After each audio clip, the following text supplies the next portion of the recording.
समय देर 11 बजे का है। हाईवे के बगल में एक दुकान है, भूतनी की पंक्चर की दुकान। उस दुकान में केवल एक दीपक की रोशनी है, बस बाकी पूरी जगह अंधेरे में है। उस दुकान के सामने खड़े होकर, क्या जीवन है, मरने के बाद मुझे लगा था कि शांति मिल जाएगी, लेकिन मेरा शराबी पति मुझे चैन से नहीं रहने दे रहा। सारा दिन मेहनत करके जो पैसा कमाता है, वो रात में उस पैसे से शराब पी लेता है। उसे मेरे बच्चों की जरा भी परवाह नहीं। मुझे अपने बच्चों के लिए ये पंक्चर की दुकान चलानी ही होगी, वो ऐसा सोचती है। तब तक इस पंक्चर की दुकान के ठीक सामने एक बाइक आकर रुकती है। गौतम बाइक पर बैठा हुआ है और फोन पर बातें करने लगता है। वो अपनी बातों में गुम है और उस भूतनी की पंक्चर की दुकान को नहीं देख पाता, बस बातें कर रहा है। तब तक भूतनी उसे एक बहुत तेज लंबा पेचकस मिलता है और वो उससे बाइक के टायर पर जोर जोर से मारती है। टायर अब चपटा हो चुका है। रोजी रोटी के लिए मुझे ये सब करना पड़ा, ये एक मजबूरी है, मैं इसे नहीं छोड़ सकती। अब मैं पंक्चर ठीक करके पैसा कमाऊंगी, वो ऐसा सोचती है। गौतम अपनी बात खत्म करता है और बाइक स्टार्ट करता है। वो देखता है कि उसका टायर तो चपटा हुआ पड़ा है। शिट! वो पंक्चर की दुकान के लिए इधर उधर देखता है। तभी उसे उस भूतनी की पंक्चर की दुकान दिखती है, लेकिन भूतनी नहीं देख पाता। अगर देख सकता तो वहाँ से उल्टे पैर भाग जाता और भूतनी के बच्चे खाना नहीं खा पाते, उन्हें भूखा रहना पड़ता। क्या यहाँ पर कोई है? हाँ, मैं हूँ यहाँ हीरो। क्या हुआ? तुम एक लड़की हो क्या? बहुत खूब, आवाज तो बड़ी प्यारी है। मैं लड़की नहीं, एक आंटी हूँ। एक बेवकूफ ने मुझसे कहा कि मेरी आवाज बड़ी प्यारी है और मुझसे शादी कर ली। वैसे आंटी, आप अदृश्य होकर बात कर रही हैं। आपको अंधेरे से एलर्जी है क्या?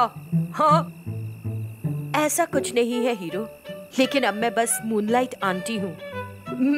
मैं कुछ मूनलाइट लड़कियों को जानता हूँ, लेकिन मुझे नहीं पता था कि मूनलाइट आंटी भी होती है। लेकिन ये टाइटल सुपर है।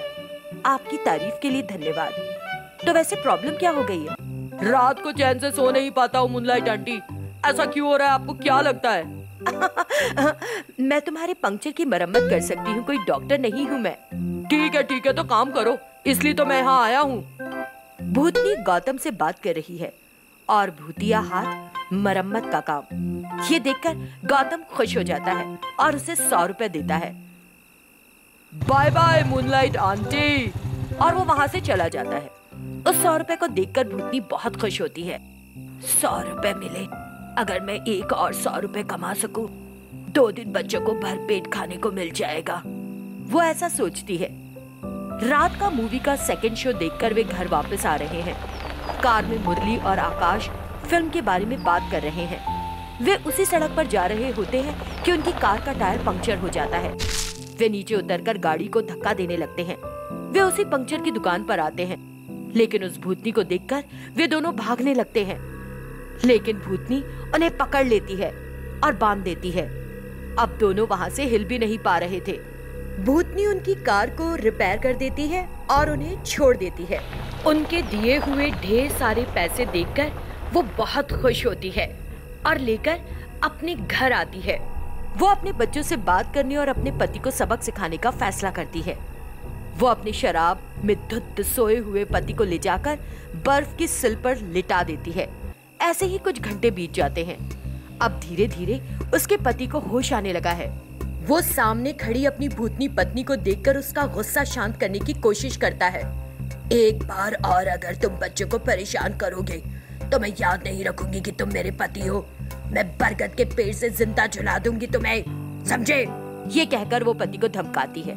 तब से भूतनी का पति बच्चों की देखभाल करने लगता है और भूतनी गाड़ियों की मरम्मत कर और पंक्चर लगाकर पैसा कमाती रहती है। अजय नाम का एक आदमी अपनी पत्नी विमला के साथ गांव में रहता था। उसकी थोड़ी सी जमीन थी जिस पर वो खेती किया करता था। उसे जो भी कमाई होती उससे अजय और उसकी पत्नी विमला की जिंदगी अच्छे से कट रही थी। एक दिन विमला अजय के लिए खाना लेकर खेत में पहुंचती है। आज के लिए बहुत हो गया, अब रहने भी दो। गर्मा गर्म मक्की की रोटी और सरसों का साग लेकर आई हूँ। क्या बात है, आज मेरी पसंद का खाना आया है। कहीं तुम्हें मुझसे पैसे तो नहीं चाहिए? ये क्या बोलते हो जी, मुझे पैसे चाहिए होंगे तो मैं मांगूंगी क्या? सीधा जेब से नहीं निकाल लूंगी। हाँ जी, होम मिनिस्टर तो घर की आप ही है। मैं ये सब आप ही के लिए तो कमाता हूँ, सारी मेहनत। दोनों हंसने लगते हैं और विमला अपने हाथों से अजय को खाना खिलाती है। अजय के पड़ोसी अमन के पास भी खेती के लिए जमीन होती है, लेकिन अमन की खेती कभी भी अजय से अच्छी नहीं होती। अमन की पत्नी सुषमा को महंगी चीजें बहुत पसंद थी। वो देखो, अजय अपनी पत्नी से कितना प्यार करता है। अरे तुम हो, मुझे सोने का एक हार तक नहीं लाकर दे सकते। हाँ, तुम्हें तो पता है ना, हमारे खेत में अजय की खेत जैसी फसल नहीं होती है। मुझे उससे कोई फर्क नहीं पड़ता, तुम्हें मेरे जन्मदिन पर सोने का हार देना ही होगा। अमन सुषमा की मांगों से परेशान हो जाता है और वो अजय से चिढ़ने लगता है। इस बार भी तुम्हारी अच्छी खेती हुई है। तुम्हारी इस शानदार खेती का राज क्या है आखिर? थोड़ा प्यार, थोड़ा मोहब्बत और थोड़ी देखभाल। अमन को लगता है कि अजय उससे झूठ बोल रहा है और वो सोचता है कि क्यों ना वो अजय की जमीन धोखे से हड़प ले। अजय बहुत ही चालाक इंसान है, वो कभी भी अपने अच्छे फसल की राज किसी को नहीं बताएगा। मैं धोखे से अमन की जमीन हड़प लेता हूँ, शायद वो जमीन ज्यादा उपजाऊ है। अमन धोखे से अजय के खेत हड़प लेता है। अजय और उसकी पत्नी विमला के पास कमाने का कोई और दूसरा जरिया नहीं रह जाता। उदास क्यों होते? कभी कोई चोरी का सामान किसी को बरकत नहीं देता। हाँ, सही कहा तुमने, लेकिन अब हम सड़क पर आ गए हैं, हमारे पास खेती करने की कोई जगह ही नहीं। क्यों ना हम पहाड़ी पर खेती करें? वो तो बंजर जमीन है, उस पर खेती करना बहुत मुश्किल है। कोशिश करने वालों की कभी हार नहीं होती। अजय और विमला पहाड़ी पर खेती करने लगते हैं। बंजर जमीन होने की वजह से उनकी बिल्कुल अच्छी खेती नहीं होती, लेकिन फिर भी वो खेती करना नहीं छोड़ते। एक दिन जब अजय ट्रैक्टर चला रहा था, अचानक से उसे सोने के कुछ कंकड़ मिलते हैं।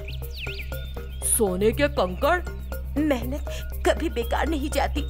अजय सोने को ले जाकर बाजार में बेच देता है। इससे धीरे धीरे अजय की आर्थिक स्थिति ठीक होने लगती है। ये देख अमन और उसकी पत्नी सुषमा को फिर जलन होने लगती है। तुम्हारी साथ शादी करके मेरी किस्मत फूट गई।